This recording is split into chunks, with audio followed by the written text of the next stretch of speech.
At my wedding, my husband left me for his ex. Years later, he watched me marry someone else.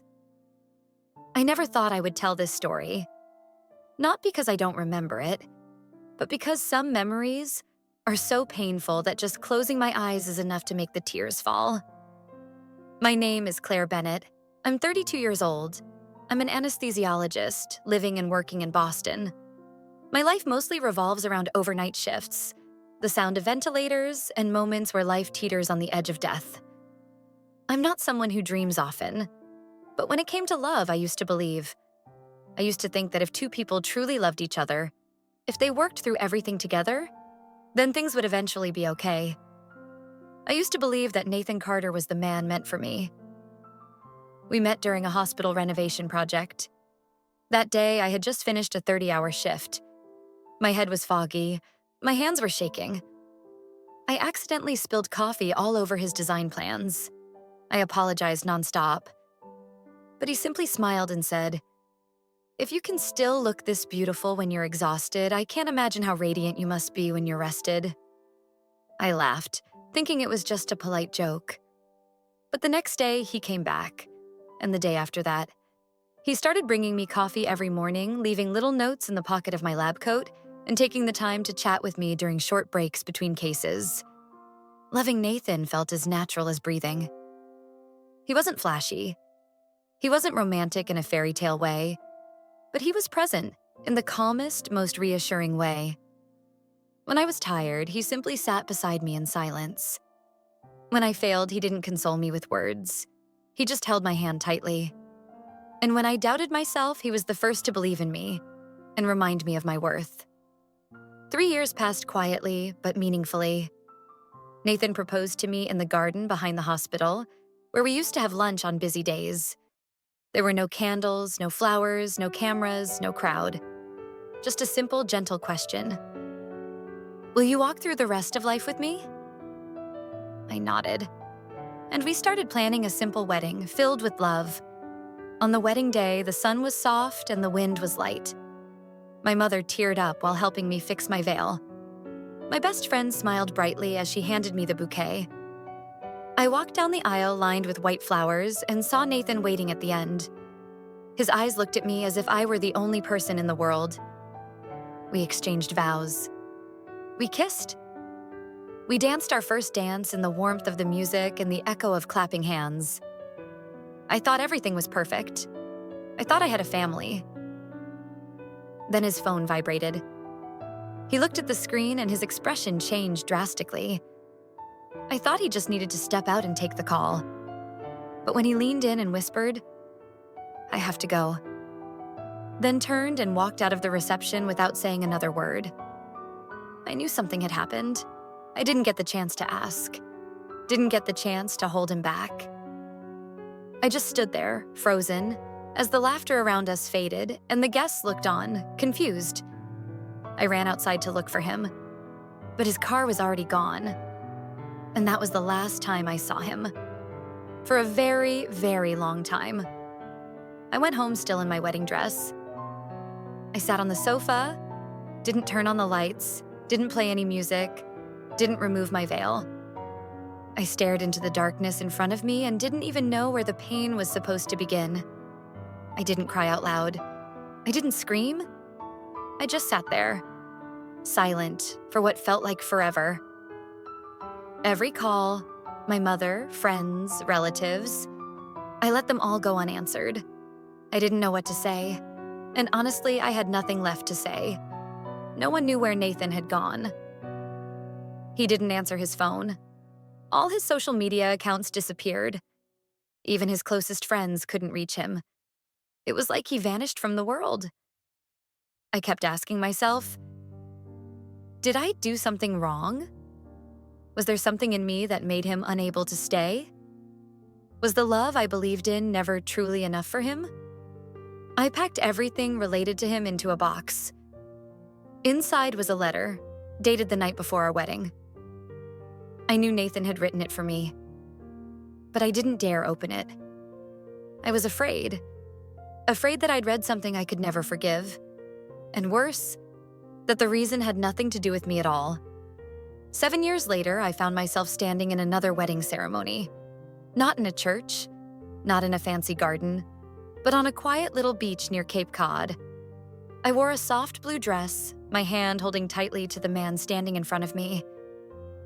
Caleb came into my life when I had completely lost faith.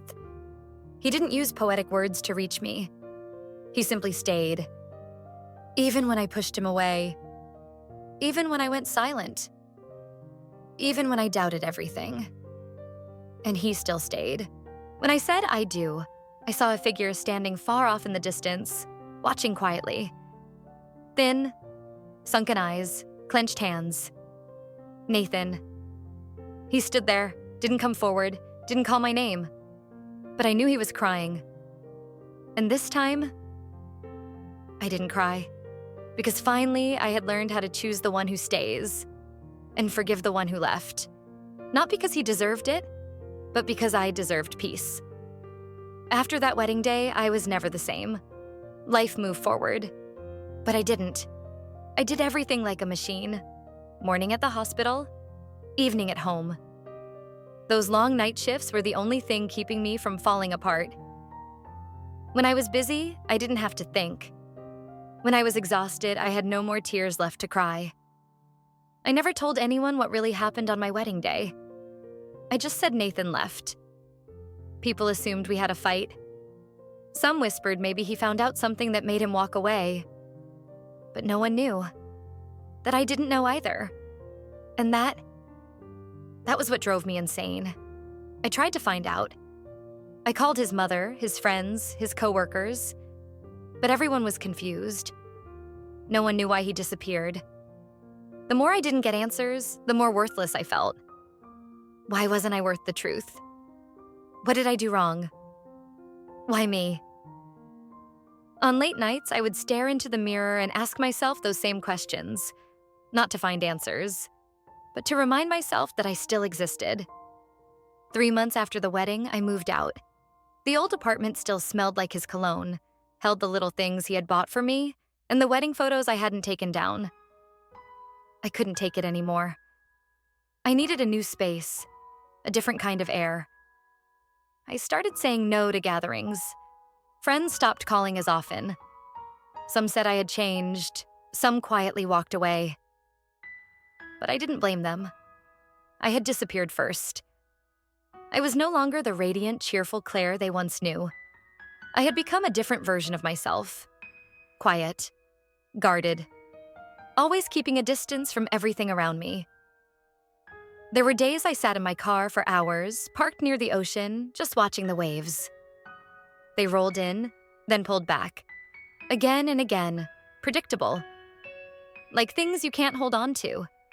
Like someone who once promised never to leave, and then disappeared without a trace.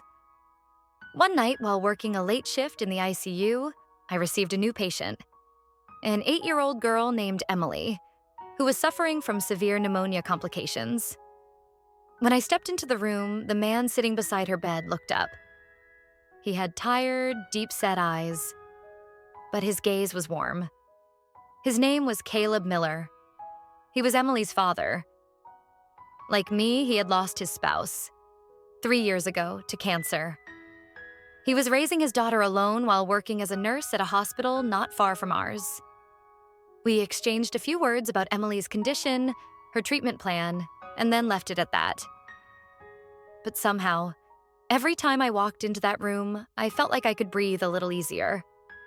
Caleb didn't speak much, but the way he looked at his daughter, the way he read her stories, the way he made coffee for the overnight staff, it all made me feel something real. Something deeply human.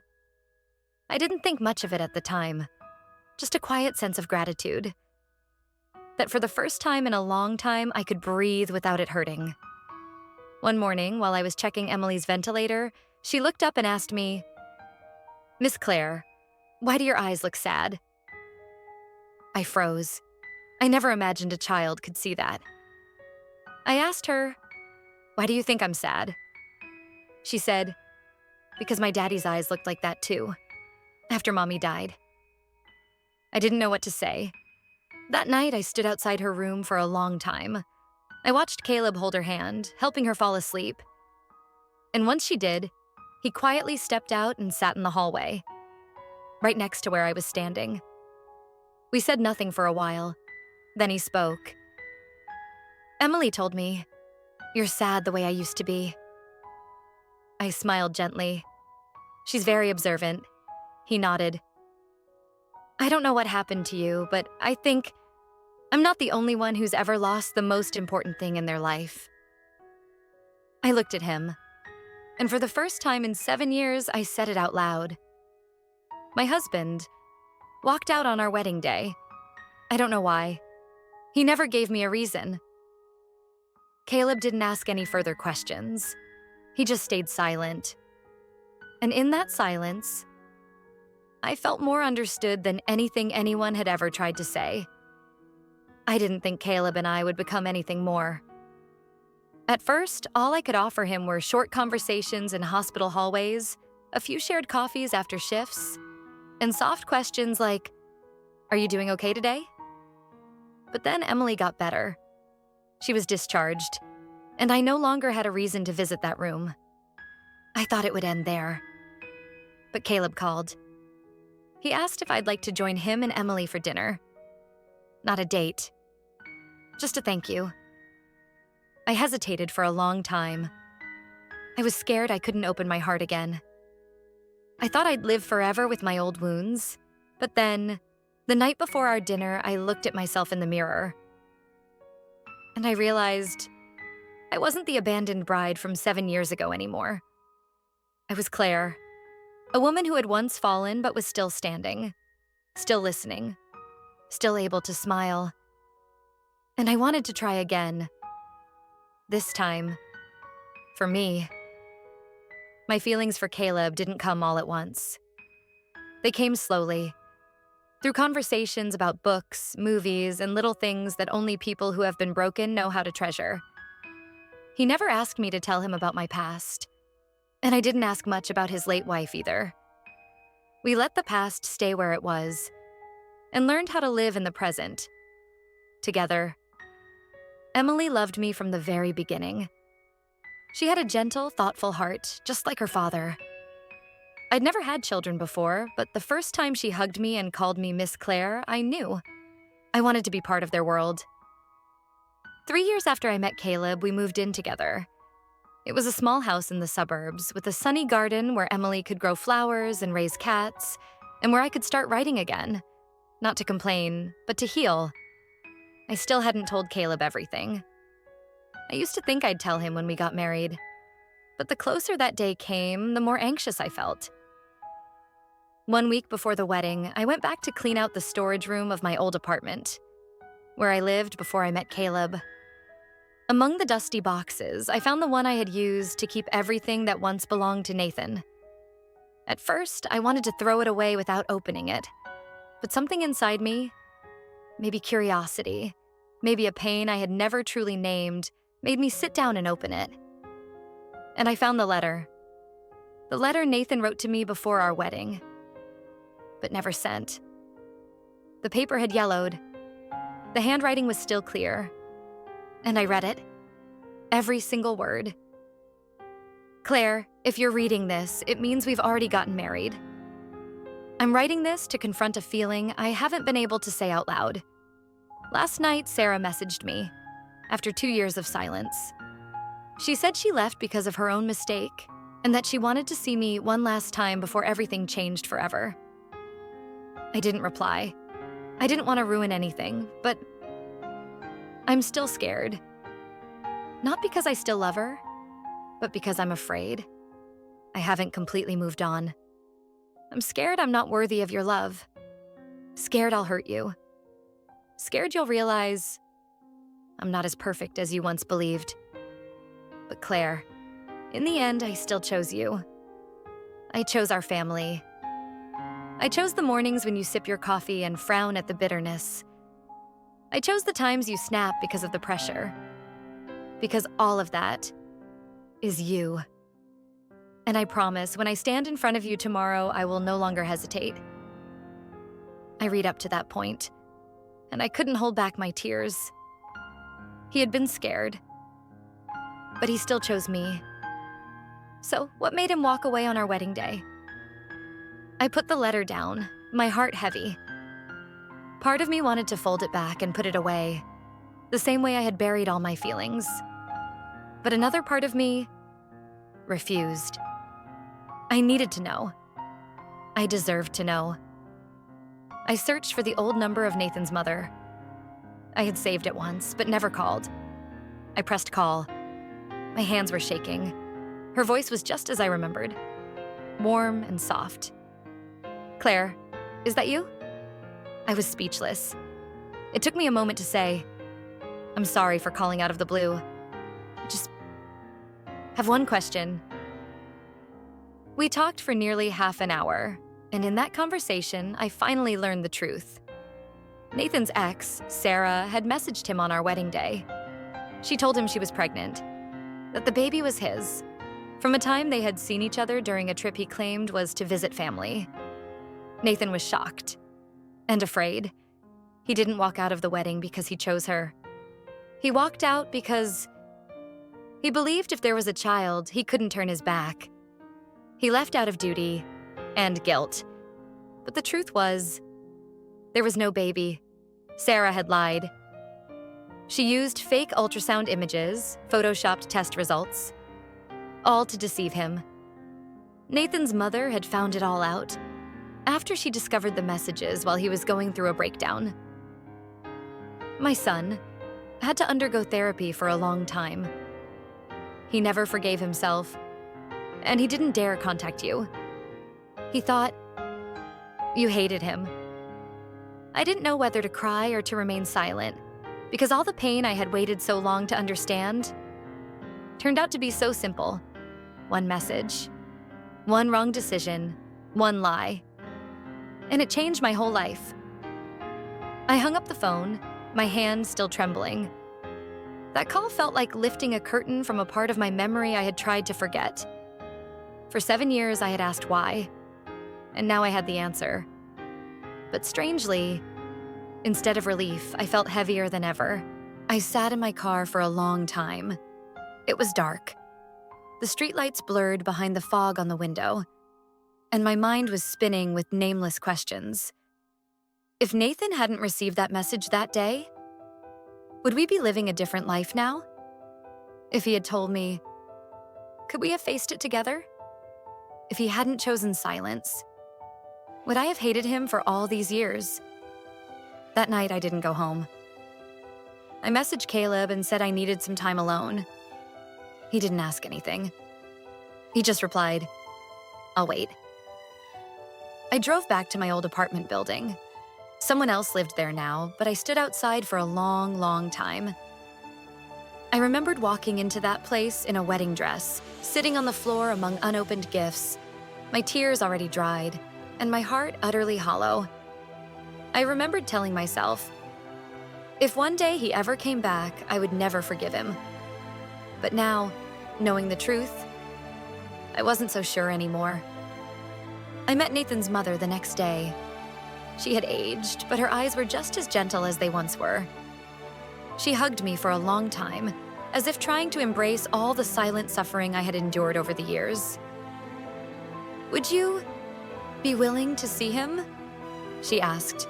Her voice was nearly a plea. I didn't answer right away. I only nodded, softly.